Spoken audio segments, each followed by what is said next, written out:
This is Greg Smith, Dr. Greg Smith here, and we're going to call an audible this week, week one. I'm giving you a mini lecture today, and that's because I had a little technical difficulty in class. So, for your benefit, I think it'll work better that we have an abbreviated mini lecture today as opposed to a fully recorded every jot and tittle lecture. And in Blackboard, you'll see that in course content there is a now week one. You'll have available to you that section of PowerPoint as well as a link to view this video. So that's what you'll be doing as promised today, Monday. And what you'll do is make sure you complete the reading, view the video and read the PowerPoints, and then prepare for Friday by midnight the Turn-It-In assignment, which is the journal. And what you'll do is the journal entry for the book of Job. So that's this week in a nutshell. Now be looking for other information I'll be putting online here in our Blackboard course as we start ramping up for the QEP research-based writing assignment. In the early stages of this, you'll be narrowing down a topic, and there'll be some. I'll create a little learning video on how to best go about doing that, and make sure that you're all aware of all of the resources that you have available for you as an online student. You have actually access to any of the books in our library if you find them online through the search. And if you locate a book that you can use, you can request that that book be sent to you directly to your home for loan to be sent back soon by you. So you have access to that as well as, and I'll show you, access to full text online journals as well. So really you're not as in bad shape as you might think if you're an online student. In fact, you may have, lots of resources available to you these days with e-books and Kindle readers and all of that. So you may have a library in your church pastor that might allow you to borrow some of his commentaries, for example, that you might need on a passage of text that you're looking at. So we'll talk about that in a separate video, and I'll make that known to you, and we'll talk shop about that. But for right now, let's focus on the content that we have for this week. So this is just a slide that kind of summarizes the historical timeline. If you had me last fall for Old Testament survey, we talked about the history books from the books of Genesis that cover the patriarchs all the way up through Israel's exile. And you've got the history books that cover this period of history. A lot of the center of gravity for what we're going to be looking at in wisdom books. That is Psalms, Proverbs, Ecclesiastes, Song of Solomon, and the book of Job, as well as the prophets, major and minor prophets. It's all condensed right in around this area here. The history of it's the history of the divided kingdom. When Israel and Judah split in 921, soon to be in the north, all of Israel's kings, of the 19 kings in Israel, none of them are evaluated positively. Israel falls in 722, Judah falls at 586, and of all the 20 kings in Judah in the south, only about 8 receive a positive evaluation. That just shows you when the kingdom fails and God, the mouthpiece by Deuteronomy 17:14 through 20 specifications, the king should be the spokesperson, or you might say the covenant, walking billboard of covenant relationship in Israel, and that's not happening. So God begins to get the attention of his people. He'll have a message to the majority of unfaithful as well as the faithful remnant in both Israel and Judah. God begins to raise up prophets. And here's another slide I've given you. It just shows you the prophetic activity that's concentrated right in this area here, where Israel needs to have their attention gathered. So we have northern prophets active, we have southern prophets active, and their messages towards Judah, all during this time of the kings. None of these kings, very few of them, are speaking on God's behalf. Very, very few of them are doing anything slightly resembling what it means to be a covenant king in Israel. So this is where we're at in history. This chart also puts emphasis on the fact that you've got Israel's history books, and these are the red books. And every one of those books talks about history as it advances. You've got some scenic overlook books like Leviticus and Ruth that maybe focus on a specific topic or a particular individual family, or maybe a recast of history that's already been expressed, like First and Second Chronicles and Esther, which is a book like Ruth. But then you've got the wisdom books here. These are the books in green. There's 5 of them, and they are largely focused on this time period during the monarchy. Psalms would be largely attributed to David.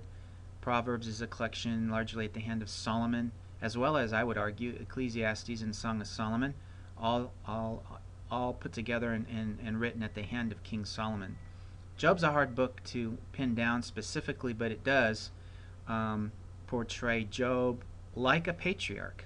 So he's like an Abraham, as we'll see in talking about here in just a minute. Then notice here, these books in blue, these are all the prophetic books. And notice that this pipeline right here, this blue line which I'm covering over in red, where does it go in the history of Israel? Right here during the time period covered during the book of 2 Kings. The divided kingdom. You've got Israel in the north, Judah in the south. And both countries, both kingdoms are spiraling dangerously out of control. And when the kings fail to speak, who does God raise up? He raises up the prophets. And they're the ones that are speaking to this audience. So now let's talk about the history books. The books of wisdom. We'll talk about something called a little bit about Hebrew poetry. You know, when you read your Old Testament, you've got narrative or historical books, but every now and then you've got books, even in those history books, you've got poetry popping up, like the Song of Moses in Deuteronomy 32. But poetry is Hebrew poetry is and it should be, if you read your English translation, should be set out and it looks differently when you read it in your English translation. Some would like to think of Hebrew poetry as like modern songs, but not necessarily good apple to apple. There's a lot of things about Hebrew poetry that's very unique. It's not all concerned about the rhyming.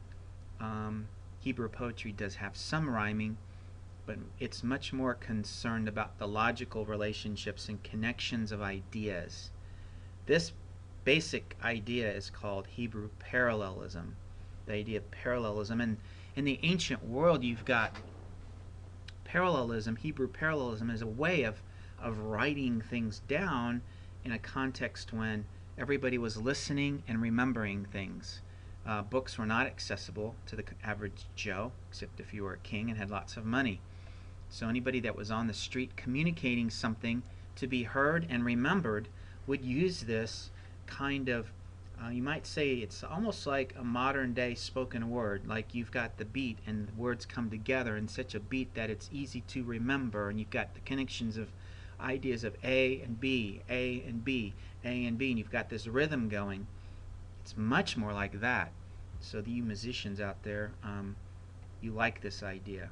I've given you a little test. You can take it on your own just to kind of drill the point home that even in modern songwriting, you know, a good songwriter is written in such a way that it's memorable and it works. We remember the words to our songs. One of the most famous songs of all time, if you don't know how to fill in this line, of course you do, like a Rolling Stone, or even another song written by some of the best songwriters, the most memorable songwriters of all time. We know these lines because we've got songwriting working to help us to remember these lines.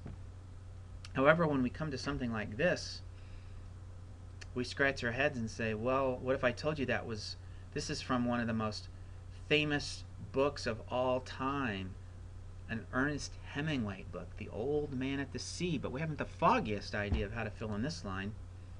That's the difference between narrative and poetry. Poetry works to help us remember, whereas narrative has a different function, a different purpose in mind. So I'll give you the punchline up front. The prophets are no different than King David or Solomon in the fact that they wrote down their messages with the same Hebrew parallelism. You read the prophet Isaiah, you read the prophet Jeremiah, you're going to have poetry. It's poetry showing up there in the prophetic word.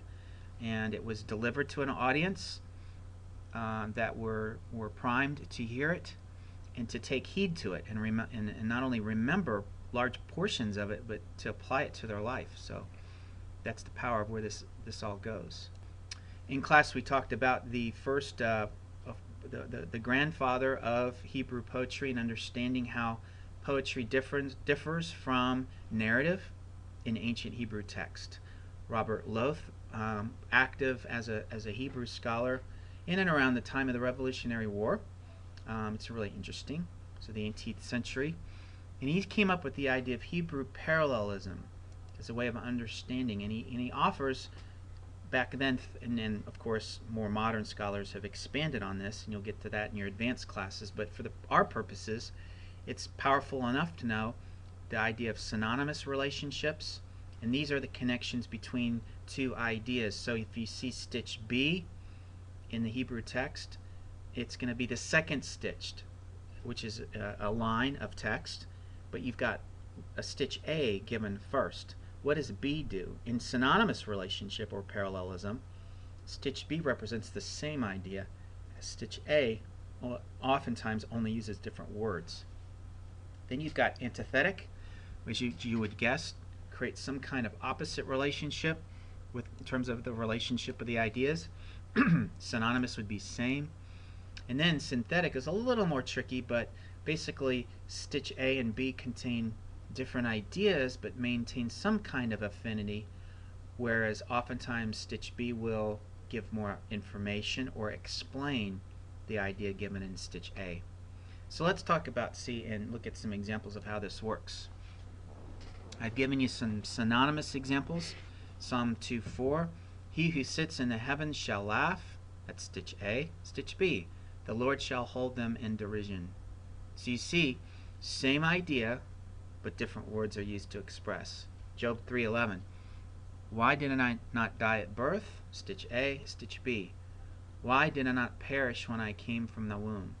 Same idea communicated with slightly different words. So that'd be the idea of a synonymous parallelism relationship. Then we have antithetic. Lots of the Proverbs have this kind of parallelism relationship. Proverbs 15:2, the tongue of the wise makes knowledge acceptable, but the mouth of the fool spouts folly. You can see that antithetic will oftentimes, in almost a large percentage of all cases, that antithetic relationship is introduced by the word but. And I've got it in bold there. Here's one that's common to a lot of people. The fear of the Lord is the beginning of knowledge, but fools despise wisdom and instruction. So one more, synthetic. You've got some examples given here. Psalm 42:1, and this is going to be where the stitch B gives more explanation for stitch A. Very common, very popular one. As the deer pants for the water brooks, so pants my soul for you, O God. So that explains, this one explains this one, or this one gives more information for this one.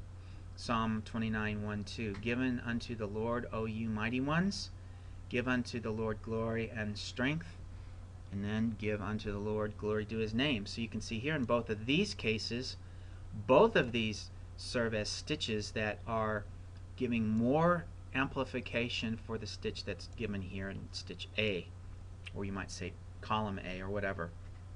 Job 40:17, he moves his tail like a cedar.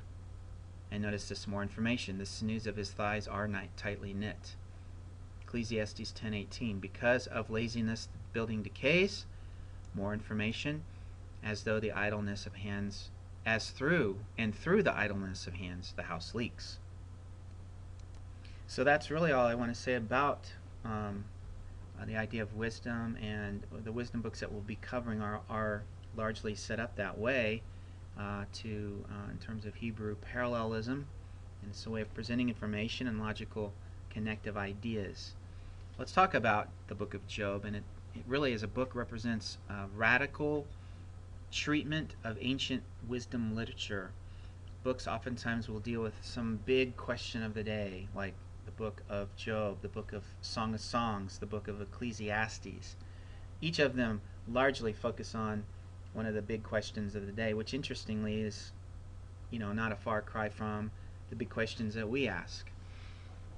We don't want to get too much into a discussion of who the author of Job is, or even exactly when he wrote in Israel's history. It's probably more important to understand it was a very relevant book for probably a large chunk, if not all, of Israel's faith's salvation history with God.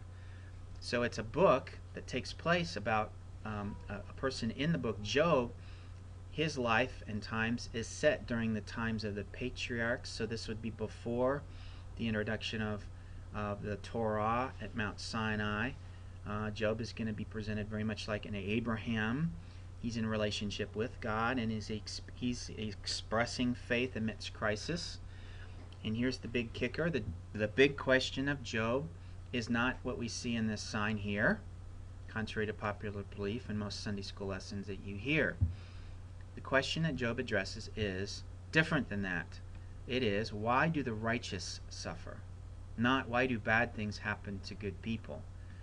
I mean, if you are putting feet to this book and talking to the average Joe, most everybody on the street's going to consider themselves a good person. And it really confuses the situation as you're trying to help that person realize and understand the situation that they're in, especially if they're experiencing suffering. But what's unique about Job is it particularly addresses why do the righteous suffer, not why do the unrighteous suffer. So we're going to find out particularly how that plays out in the book. Another thing that the book of Job flies in the face of is the ancient understanding of the nature of evil and the whole problem of the theodicy. Why do bad things happen at all? And their basic response is the ancient world thought that the gods punish the unrighteous. The gods reward the righteous. Job, we're looking at your life, things aren't going all that great for you, ergo, the ancients would have thought gods are punishing you, somehow you need to repent and get your life back in order. But Job is presented from the very first chapters as righteous, and that's not his situation. He's experiencing suffering in the midst of his being faithful and loyal. So the whole book illustrates for us how a faithful, you might say, Israelite or covenant member at any time in salvation history should respond amidst difficulty and tough situations. All right, I think that's, let me pause. So here we have kind of the deep thought picture.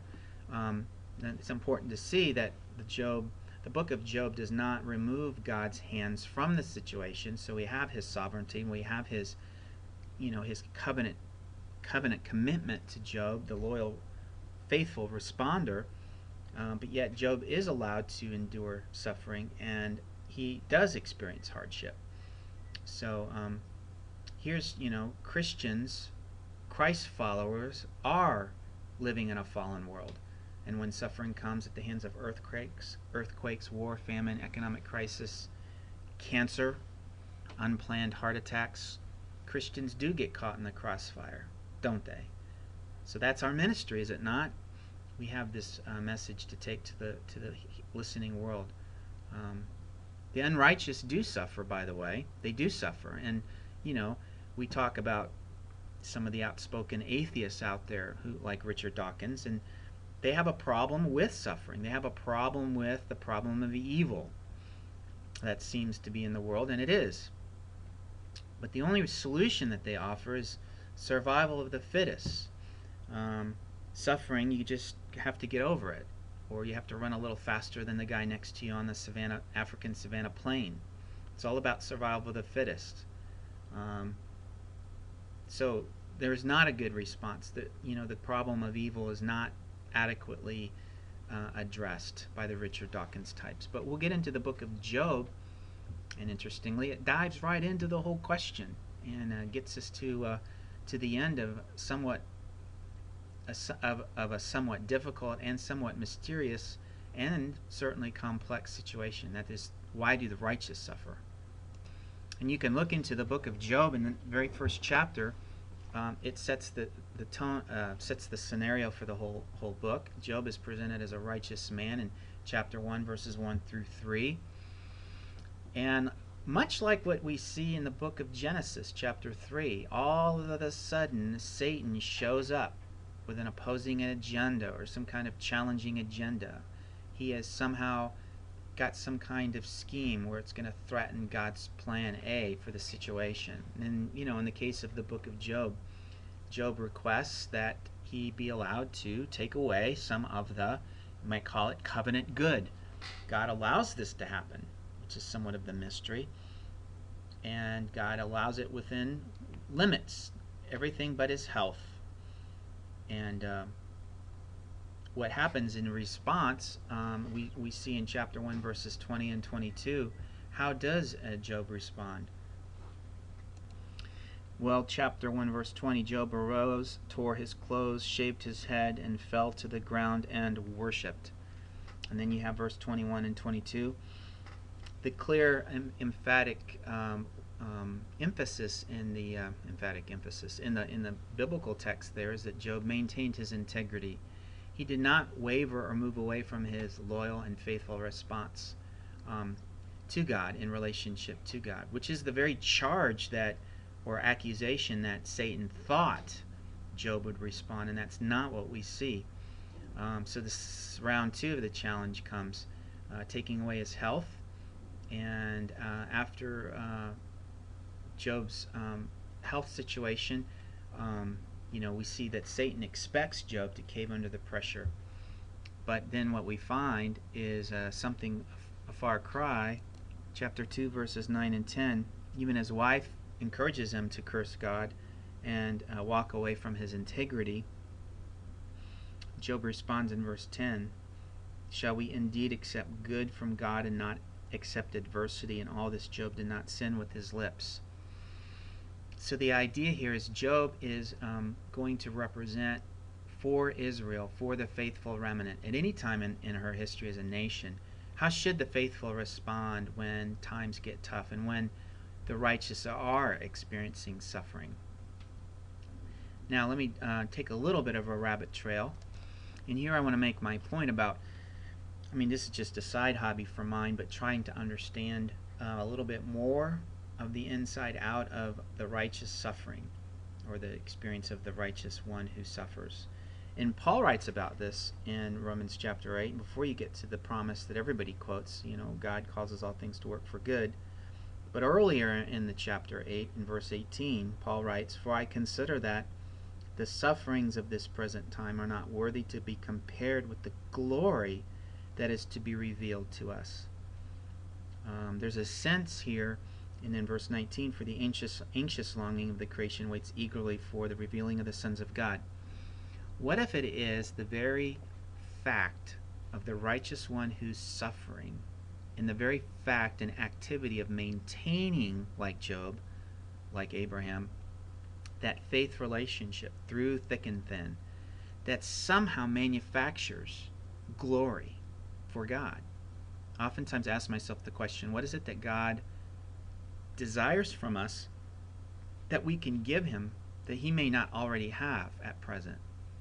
We can offer him glory, and that seems to be attached to our will and to our heart and to our faith, which is attached to feet, and that's what we move forward through when we experience difficulty and hard times.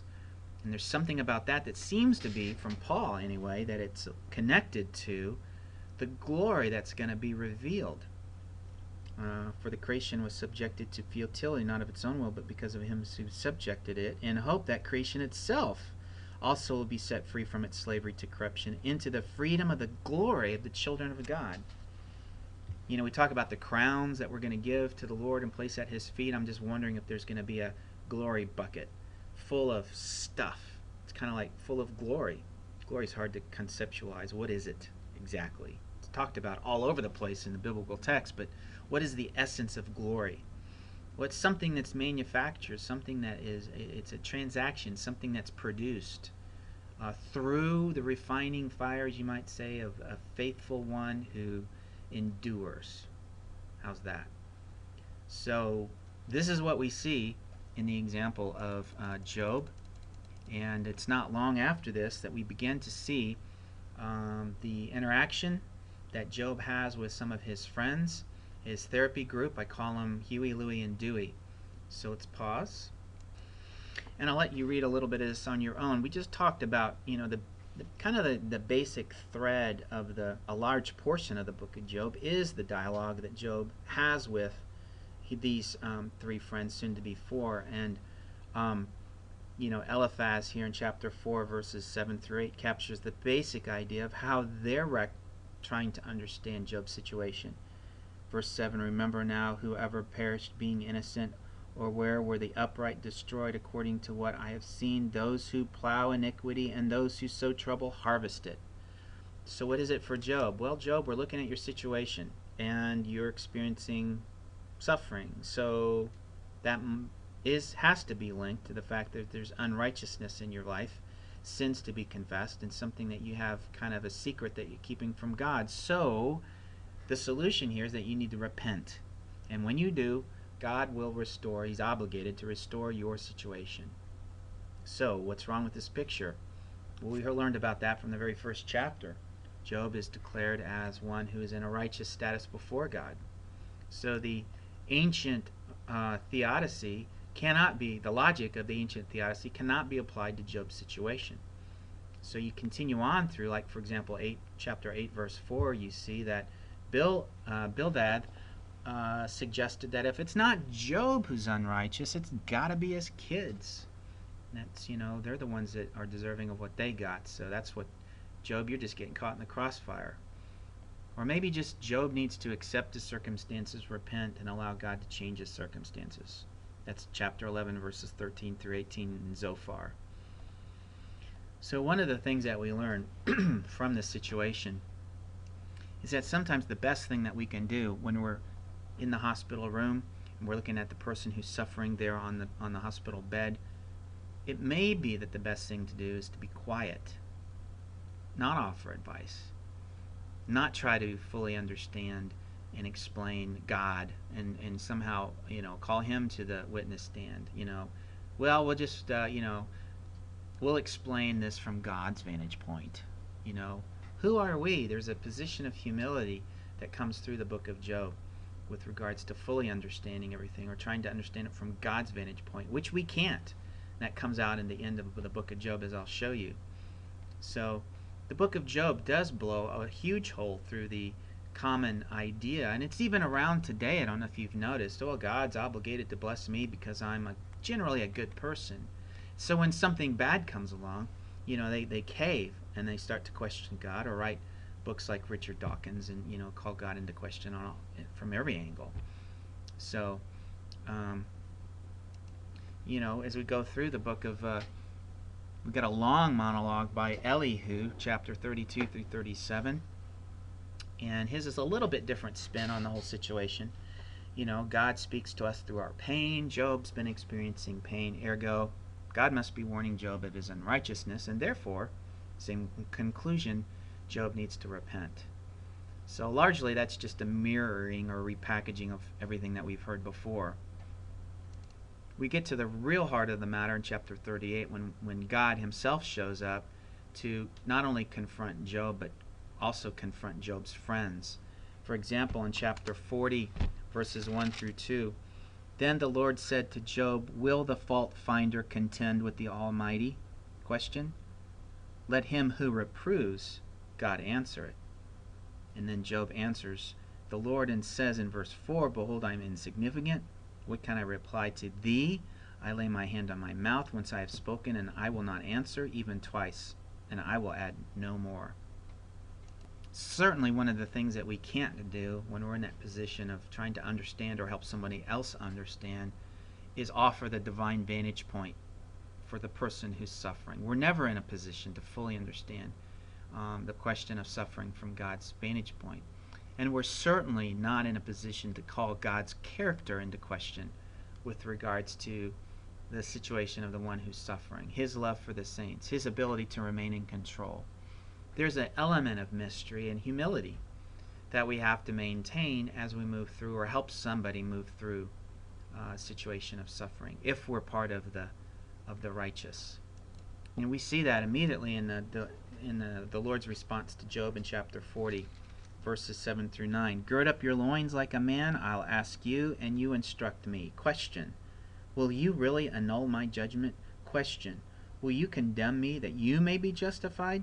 Question. Or do you have an arm like God? And can you thunder with a voice like his? You see the basic idea here.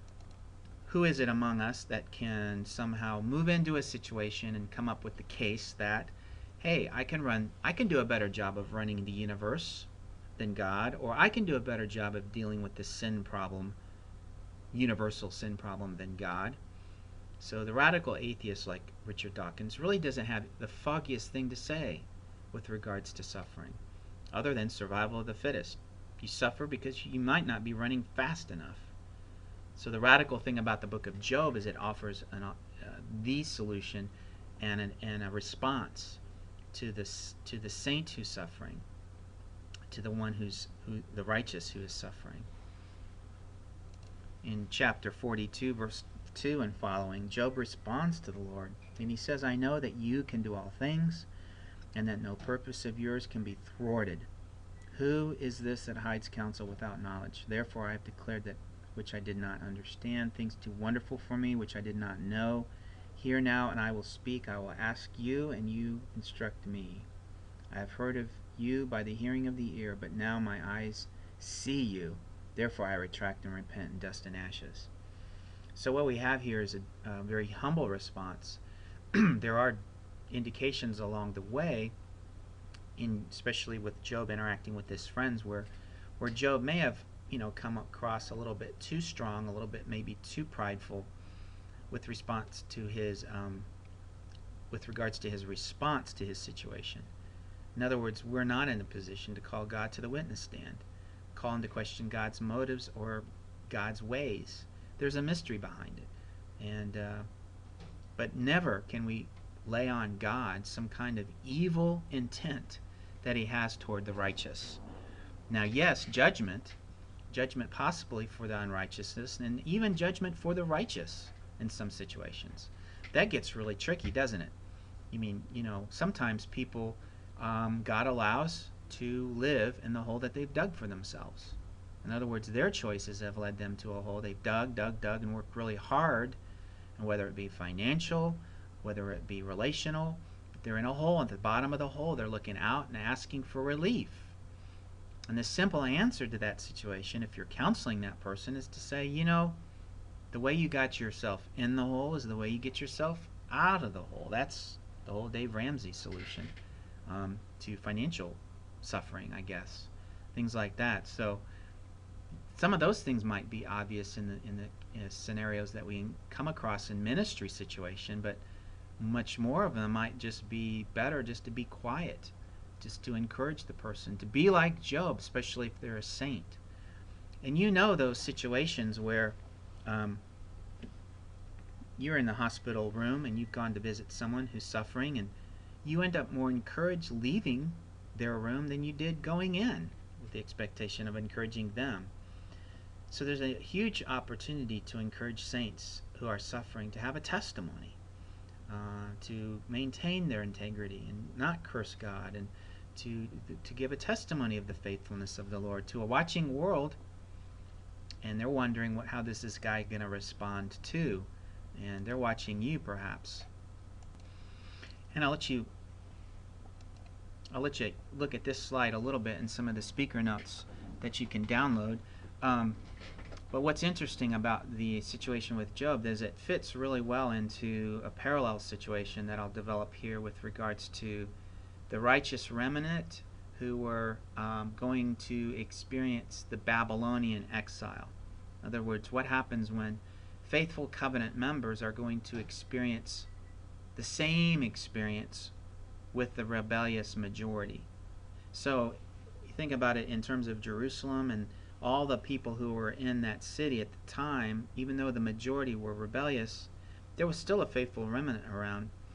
And it's interesting to see how the prophets respond to that group, that faithful remnant group, with regards to how they're trying to bring encouragement.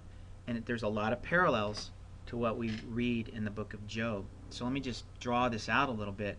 So if we go to the book of, for example, Habakkuk, verses 1 through 6.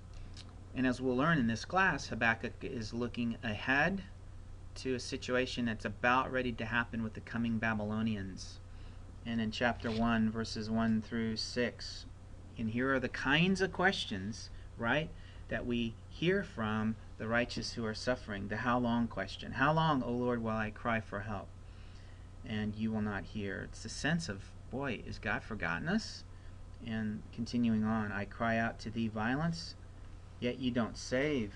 Why do you make me see iniquity and cause me to look on wickedness? Yes, the destruction and violence are before me. Strife exists and contention arises. Therefore the law, the Torah, is ignored, and justice is never upheld. For the wicked surround the righteous. Therefore justice becomes perverted. You know, there's the scenario. We read the headlines, we look around the world, and we see injustice. And the righteous remnant, wherever they are, asking the same question.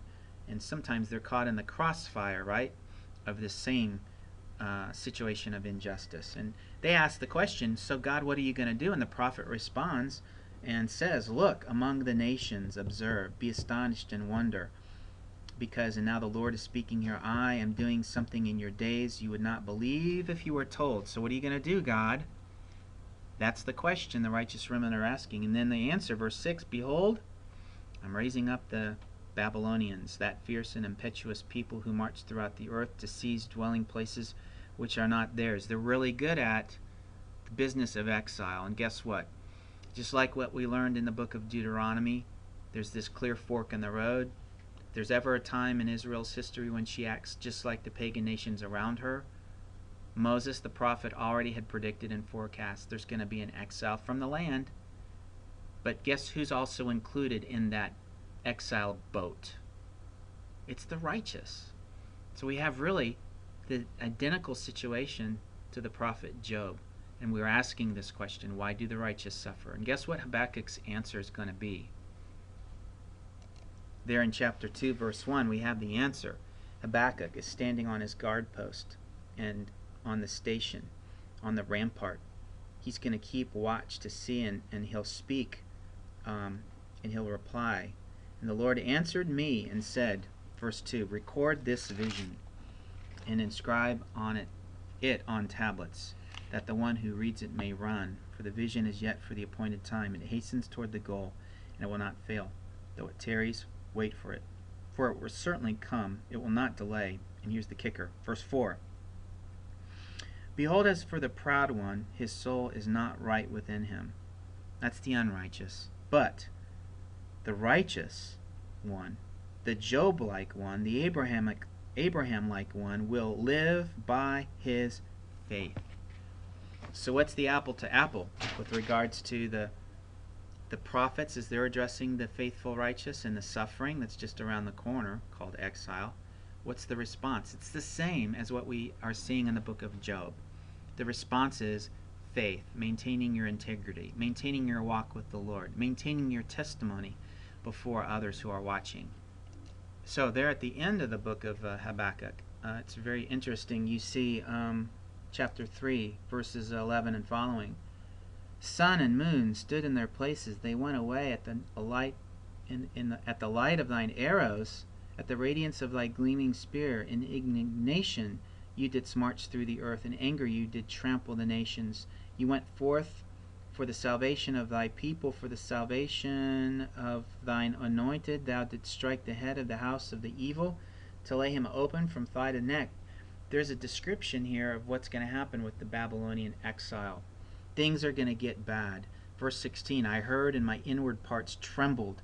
At the sound my lips quivered. Decay entered my bones. In the place I trembled, because I must wait quietly for the day of distress, for the people to arise who will invade us. So this is inevitable. The prophet Habakkuk recognizes this is coming from the Lord. This is what God's plan A is, for his people. Righteous and unrighteous, both are going to be in the same experience bucket. But what does the prophet leave for the righteous? And it's right here. Though the fig tree should not blossom, and there be no fruit on the vine, though the yield of the olive tree should fail, and the fields produce no food, though the flock should be cut off from the fold, and there be no cattle in the stalls, though my cells begin to reproduce out of control, and I have this thing called cancer, and I have no sense of surety if the chemotherapy is going to bring healing or restoration to my body. Yet in all these desperate situations, what does the prophet say in verse 18? Yet I will exult in the Lord, I will rejoice in the God of my salvation. The Lord God is my strength, and he has made my feet like hinds' feet, and he has made me walk on my high places. And I've got a little, you can watch it here, and if you can't watch it in your PowerPoint slide that you downloaded, I'm just going to play it for you really quick. I think it's a picture of what's really going on here with the description of these mountain goats with specially designed feet that are able to leap with joy and glee from rocky crag to rocky crag. So let me get this set up really quick. The globe, mountain goats are the ultimate mountaineers. They can pick their way across near vertical cliffs, find impossible routes up and down rocky crags, daintily tackling terrain that for most animals and for us would be lethal. They face some of the most adverse weather conditions and they inhabit some of the most inaccessible rock faces. These mountain goats really do live their lives on the edge. Here on the Great Orme in North Wales, these Kashmiri mountain goats can make it to places that other grazing animals can't reach, feasting on the lush grass tucked into crevices and crags. They do it with such ease and such confidence, and the fact that there's a massive 50-metre drop into the Irish Sea below just doesn't seem to bother them in the slightest.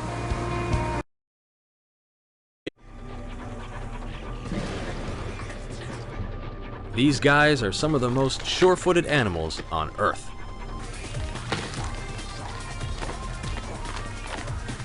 Baby mountain goats have to catch on quick. Just days after birth, they make this treacherous terrain their playground. Sharp, cloven hooves find tiny holds in the rock face, and strong legs power them up the mountainside.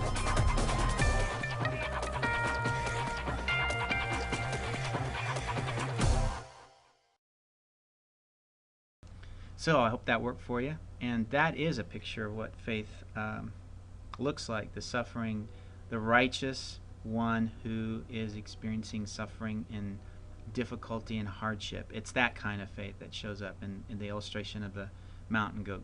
Demonstrates that really well. Trust amidst the difficulty. Even, you might say, the one who's righteous amidst difficulty can even experience joy amidst the difficulty. So that's a radical approach, wouldn't you say? But you know those saints, don't you? The ones who, even despite extreme, perhaps health suffering, just that kind of suffering, persecution perhaps, they're experiencing joy. They're expressing joy. Where does that come from? Well, it's this vantage point that we're talking about, like these mountain goats and the biblical authors as well. So I'm not going to cover this in the mini lecture here, but you can read it on your own. Jeremiah 32, beginning in verse 16. If you read through that to the end of verse 44, you'll see a similar approach. While the prophet Jeremiah is in the midst of the verge of the Babylonians capturing the capital city of Jerusalem and destroying it, the prophet is bringing it to the focus of addressing both the situation of the unrighteous, but also what this experience brings for the righteous as well. And you see a dramatic contrast between the two, because the exilic experience, that's the shared experience for both groups, will be the same, but for one group it's going to be judgment for their syncretism and their sins, but for the righteous remnant it's an opportunity to wait patiently for the Lord and all that the Lord has planned for them, because the Lord never gives up on the righteous remnant, no matter where you are in salvation history. So, interestingly, the Davidic covenant, the foundation in Jeremiah 33, the new covenant, the everlasting covenant, which builds on the Davidic covenant, is just right around the corner in Jeremiah's response. So finally, in conclusion, the overarching big ideas that we can walk away from with regards to the book of Job, and that is, in suffering, certainly maintain our integrity with God and ourselves when you're encouraging others who are going through suffering as well as yourself. Withhold the temptations to assign blame or try to fully understand the why question, or even the how long question, I might add. We don't have the divine vantage point, nor are we invited to in Scripture. That's what we learned from Job. But also, finally, we can remain honest before God. It's okay to encourage the one who's suffering, not cursing God, but to question and to express their feelings and thoughts and emotions. It's an open, honest relationship, right, that we have with God, even amidst difficulty. And we're encouraging people to vent those things, you might say, to God. He's got some big shoulders, and he certainly invites us to express our concerns, our requests, our thoughts, even our cries, our sorrows before the Lord. So that's all fair game with regards to the person who's suffering. So that's the end of our discussion of the book of Job. And now your job is to synthesize what you've read and what you've heard in this mini lecture and read on your own in the discussion presenter notes that you have with the full PowerPoint that you can download week to week. Synthesize all of that, and for Friday before midnight, log your theological journal, and to deal with that one little question that I asked, but also talk about the big idea and bring some of these thoughts together. And also, you might also include a little bit of application for the modern church or modern believer, some of your thoughts on that in terms of how relevant this question is for modern church, in other words. All right, well, have at it, and we'll see you next time.